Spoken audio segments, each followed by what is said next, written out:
नमस्कार, मैं राम कुमार शर्मा एडवोकेट मेरठ से।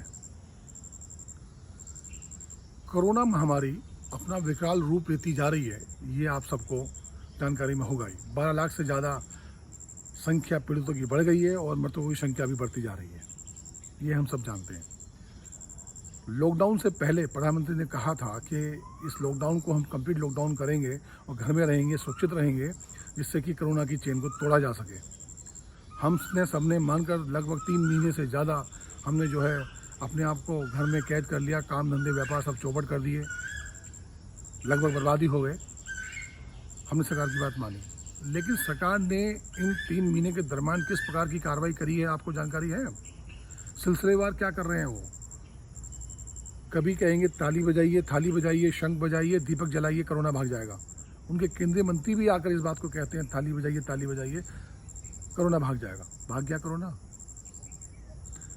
आप कहते हैं डॉक्टर्स हमारे भगवान हैं, लेकिन क्या डॉक्टर्स को आपने सुविधाएं दी हैं?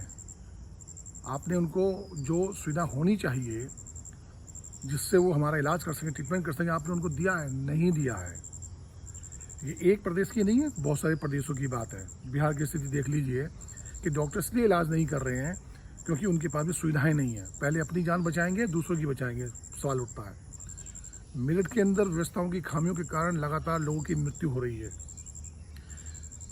एक बैंक कर्मचारी, एक अधिकारी अपनी बीवी को, प्रेग्नेंट बीवी को लेकर, 6 मंथ की जो प्रेग्नेंट थी उसको लेकर लोकल अस्पताल जाता है। उसका ट्रीटमेंट नहीं मिलता कि पहले आप इसका कोरोना टेस्ट कराइए, उसके बाद ही हम आपको ट्रीटमेंट दे पाएंगे। उसकी बीवी व्यवस्थाओं की खामियों के कारण मारी जाती है, जबकि उसको कोरोना नहीं होता है। मेरा कहना ये है कि हमारी मृत्यु दर में जो बढ़ोतरी हो रही है वो हो रही है व्यवस्थाओं की खामियों के चलते।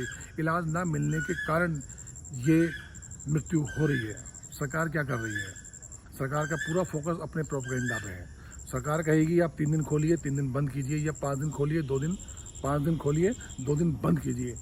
रात को कोरोना आता है, दिन में कोरोना नहीं आता। ये सरकार की नीतियाँ चल रही हैं। मजाक बना के रख दिया पूरे सिस्टम का, और हम भी इस मजाक में शामिल हो चुके हैं। हम भी अब इसके आदी हो चुके हैं, ऐसा हमको प्रतीत होता है।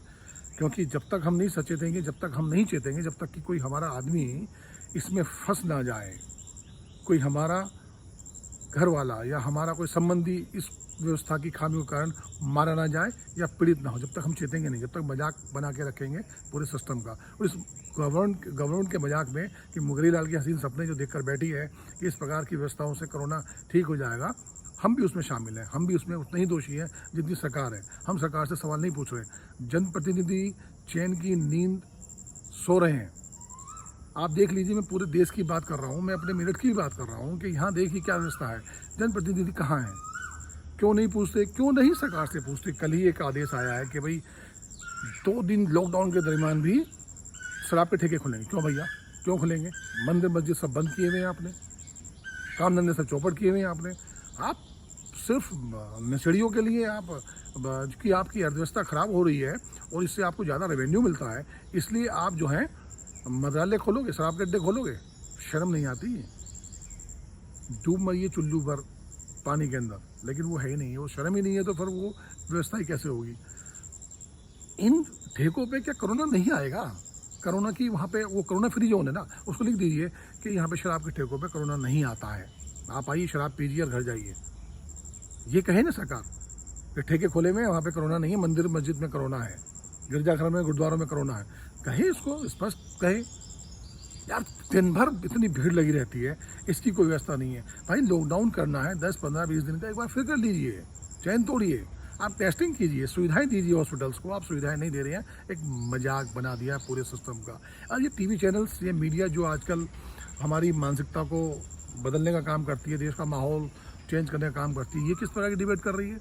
राहुल गांधी के 1 हफ्ते बाल पहले छोटे थे सिर के, अब वो बड़े हो गए, कैसे हो गए? जाँच करिए, जाँच का विषय है। भाई बड़े अच्छे अच्छे न्यूज़ एंकर इस प्रकार की वाहियात डिबेट लेके बैठे हैं। ये नेशनल इश्यूज़ है हमारे। सवाल ना पूछें, अब सवाल पूछते हैं। अब किससे पूछेंगे भाई सवाल? सीधी बात है, सरकार है, सरकार से पूछेंगे। जिसकी सरकार है उसी से पूछेंगे। क्राइम पे आपका कंट्रोल नहीं है ना? खौफ कहीं है नहीं। कोरोना महामारी का मजाक बना के रखा है, भ्रष्टाचार का बोलबाला हो चुका है, आप सबको पता है। जीएसटी लगाया था, जीएसटी का क्या हाल है ये भी पता है। बहुत लंबे इश्यूज़ हैं जिसमें हम बात कर सकते हैं, लेकिन हम इस बात को तो कहिए भाई, ये ठेके क्यों खुलेंगे? तो रात को 10 बजे से 5 बजे तक कोरोना रहेगा, उससे पहले नहीं रहता। क्यों? अगर हम व्यापारी हैं, हम ये कह रहे हैं कि ये दुकानें खोल दीजिए, तो अगर हमारी बात गलत है तो आप उसको मानेंगे? मान ही लिए। लेकिन हम क्यों ना कहें, जब आपके ठेके खुल सकते हैं तो हम क्यों नहीं कहेंगे इस बात को? देखिए, बहुत सवाल हैं। इस सरकार ने लोगों को दिग्भ्रमित किया हुआ है ना? जनता भी दिग्भ्रमित है। मैं भी वोटर हूँ, मैंने भी आपके से वोट दिया है। पीड़ा इसलिए होती है कि बड़ी मनोकामना के साथ इस सरकार को हमने वोट दिया था, लेकिन ये काम नहीं कर रही। अब जब मैं इस प्रकार से पूछता हूँ तो जो भक्त जन है मेरे कमेंट बॉक्स पर जाकर, भक्त जन से मेरा अंधभक्ति किसी की भी नहीं होनी चाहिए, किसी नेता की, किसी धार्मिक किसी भी पार्टी की अंधभक्ति नहीं होनी चाहिए। जो सही कर रहा है उसको सही कीजिए, जो गलत कर रहा है उसको गलत कहिए।